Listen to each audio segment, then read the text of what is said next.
Hello guys, NautoAce here. I want to give my thoughts on the state of play that happened on June 2nd, 2022. So I have to say, this is probably one of the best state of play ever in my opinion, because they have Japanese games, but at the same time, they have some big games that people wanted. So with that said, just like before, I'm going to give my thoughts on the games that I was interested, that maybe I'll give them a try to some extent. Starting with, believe it or not, yes, the leaks were true, the rumors were true, that in State of Play, they were going to show something about Resident Evil Remake, and then the unfortunate Capcom leak long time ago showed Resident Evil 4 Remake, and yeah, so there is.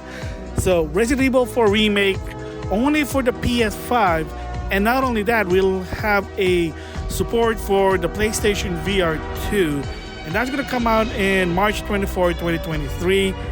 And I'm not really a Resident Evil fan, but I do play the game. I did play the original one on the PS4. It is one of the greatest games. I can see why, not my cup of tea. So the little challenge for this one, for this remake is, first of all, why would you need a remake if the original one is already good? Unless there's going to be some improvement, quality of life, who knows? Maybe new added elements in this game. Maybe they'll even integrate the one from the Netflix Resident Evil show, the fourth one, because it has something to do with the president. We'll just have to wait and see. But I hope that Capcom knows what they're doing. So, speaking of more Resident Evil, Village also now announced for the PlayStation 5, it will have a PSVR 2 support. So, of course, if you remember the original Resident Evil Village last year, it did not have an option. So, people wanted the PSVR option. So, they said, whatever. Kind of makes sense now to support it with the PlayStation VR 2. Because kind of like Resident Evil 7, I know that one, when it came out, it also had that option already from the get-go. But for this one, kind of makes sense. So, of course, I'm not really into the VR also. I know sooner or later, maybe. For people, hey, they want that horror experience. And now it kind of makes sense there. I'm just surprised they did not announce anything about DLC. But that's probably going to be later. Who knows? Just have to wait and see. So, moving from that one is, I'm not really interested about this game, but I do have it for the Xbox One, and that is No Man's Sky. So, same deal. They're going to have a VR version for the PlayStation VR 2. So, yeah, so like the leak said, there are going to be some games that are going to be for the VR 2. So, that's cool.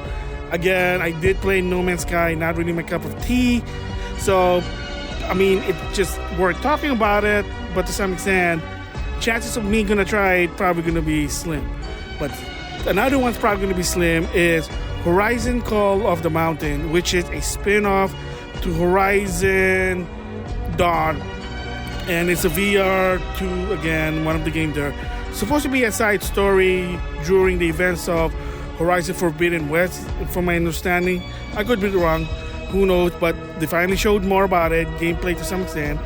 And then they showed Horizon Forbidden West's new updates, such as a new difficulty, new game plus, and of course, performance and graphic improvement. So this is probably going to be in the PS4 and the PS5 from what I understand. So speaking of improvement, or let's just go with Remastered, coming for PC. So again, options is good.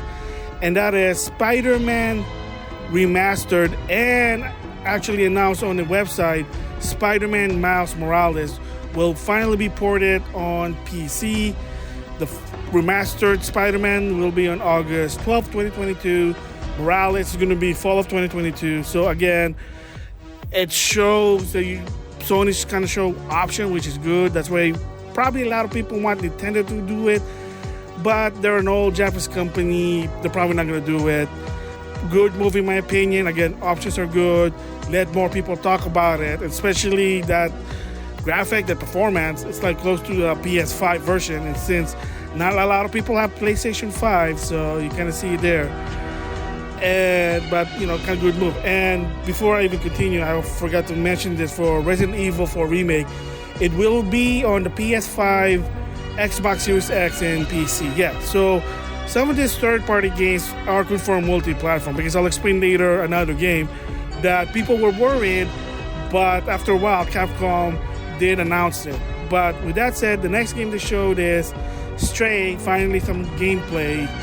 And you're a cat in a robot world, and you have a backpack with a robot buddy. I have no idea what it is, but it is what it is. If you like cats, you like open world, there you go. So another one actually for me that I'm very interested, and that is Eternites. So it's going to be in the PS4, PS5, and PC, released on early 2023. It's sort of, the description is dating sim meet action RPG. So yes, English dub, surprisingly. But the question is, who is publishing this game? So who knows for now. But yeah, it looks kind of interesting. It is an action RPG to some extent with QTE. Apparently there's also a dating sim. You have to choose which one to team up. Thoughts about that one? Looks interesting, but I need more. Because right now there is a game that I am playing right now, finally, and that is Sakura War 2020. Yeah, for that game, there is part dating sim, part hack and slash, unfortunately, but it's a different story there. And that one did not have English dub, but again, I'll talk about it in a different video. But surprisingly, an actual anime waifu JRPG. And then closing with this state of play that I'm like, this is so awesome they did it. So again, the PlayStation state of play leak was true to some extent. They finally showed more about Street Fighter 6. So the same for this one looks like is Generation. So you got the new youngin, the new generation versus the OG since Street Fighter 2. And it is running on the re-engine. And of course, starting with the trailer, already Luke. People already know the story behind that character. For people who don't know, here's the gist. He is supposed to be considered the future Street Fighter according to the director of Street Fighter 5. He will also be involved for Street Fighter 6. So he's probably a key component. But not only that, they also show lots of interesting mode. There is the World Tour mode, which is a in-depth single player, and it looks like it's an open world. And the idea is that it looks like it by the trailer that you are a no-name Street Fighter and you're trying to make a name of yourself. You team up with famous Street Fighter, maybe learn moves. Probably create your own fighter, kind of like Mii Fighters, or in Tekken Tag Tournament 2, Combat, you create your own Tekken fighter, something like that. They also show Battle Dome, which is probably their online version, trying to copy Arc System Works. And then, of course, the original arcade mode, 101. They show the gameplay, they show how it works. In my opinion, it looks beautiful, especially for the casual. I mean, once I get the chance to play this to some extent, but it's going to be a long while, I might not be surprised that, this is better than Street Fighter 5 to some extent, but we'll just have to wait and see. However, there is sort of a downside apparently for some people. For me, I think it's great to have this option, but for some, probably they're going to say, yeah, this is what basically a basic definition of easy accessibility, and that is they have two types of control. There's the classic control, which is the Street Fighter with the motion, and then they have modern control, which is same type as when you play Blade Strangers and Power Ranger Battle of the Grids, which you have one button, you push whatever directional to do the move, and people might say, oh my god, that's going to be bad, it might be unbalanced. No one knows yet, because believe it or not, they had done something like this to some extent on the Marvel vs. Capcom Versus series before Marvel vs. Capcom 2. They did have that sort of mode called auto mode, which is basically someone can play the game by only using one button, make it easy. Or another one is Blaze Blue with stylish mode. All you have to do is just keep pushing button and that's it. It's for the casual, for people who want to get into the game. But the concern is if you do this online, then it might be unbalanced. Who knows? But my thoughts about overall for this game, I think it's great. Love the graphics. I love the engine they use. It makes sense. I know it doesn't look like Street Fighter 5, but that's kind of like the whole point. They are supposed to look older. Ryu, definitely hot Ryu. Chun-Li now, apparently, her bio is that she is now a retired cop. Again, who knows about that? So hopefully there will be an interesting story. Because 5, to some extent, it did try to, but there were some a bit missing the point. But we'll just have to wait and see there. And closing with a state of play is more info about Final Fantasy 16. And for this one, is as of right now, from what I understand, it is exclusive to the PlayStation 5 only. So there's not even a PlayStation 4. And I keep forgetting why I keep forgetting this. For Street Fighter 6, it will be multi-platform. So that's great there. So people were worried it might be a PS5 exclusive. Not really the case. So yeah, it's going to be in the PS4, PS5, Xbox One, Xbox Series XS, and Steam. So again, you got those options there. Yeah, it's a bit of a downside that it's a generation game, but if they follow sort of a note from King Fighter 15, then they should be fine there. And if you don't know what I mean, I'll put a link on the description box for that info, but at least option is there. So back to Final Fantasy 16, they showed more a bit of the story of what it is. And the battle, again, it is an action, turn-based RPG. I know they have to kind of change it. No more of the Final Fantasy 7, 8, or heck, even 9. Something maybe 10. I know ever since 12 and 13, they've been changing the battle system. But again, it is what it is there. So they showed how the battle goes. They showed, apparently, there's also the elements of summoning monsters, Edelion, Esper, you name it, whatever. So they showed really a lot of Ifrit, Shiva, Ramu, Titan, Bahamut, Phoenix, you name it. I'm like, wow. So probably part of the story is something to do with those summoning monsters. And I know the last time they showed it, there was some violence and blood.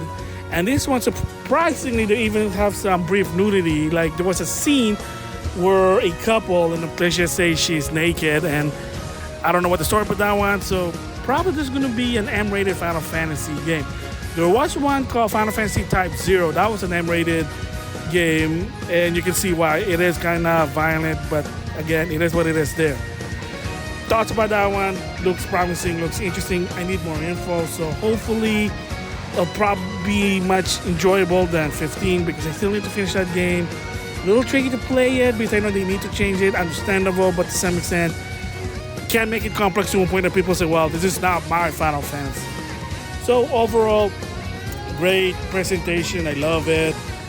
Oh my god. So yeah, most of these games are going to be 2022, but the big ones are 2023 as expected. Resident Evil 4 Remake, Street Fighter 6, Final Fantasy 16, which is summer 2023. So again, it just makes sense there. You know, there's a lot of games already coming out this year, such as God of War Ragnarok is one of them. People are basically keeping an eye on. Pokemon Scarlet and Violet's another one, and probably just a lot more. But like I said, no matter what, like you say, oh, I want to play Street Fighter 6 now or Resident Evil 4 Remake, be patient. It's always good to give them time because you don't want to end up to be like Halo Infinite, which you see a lot of people, including Review Tech USA, basically not happy about that. So overall, it's awesome. One of the best state of play they did. So props to Sony. So with that, I'll see you guys later.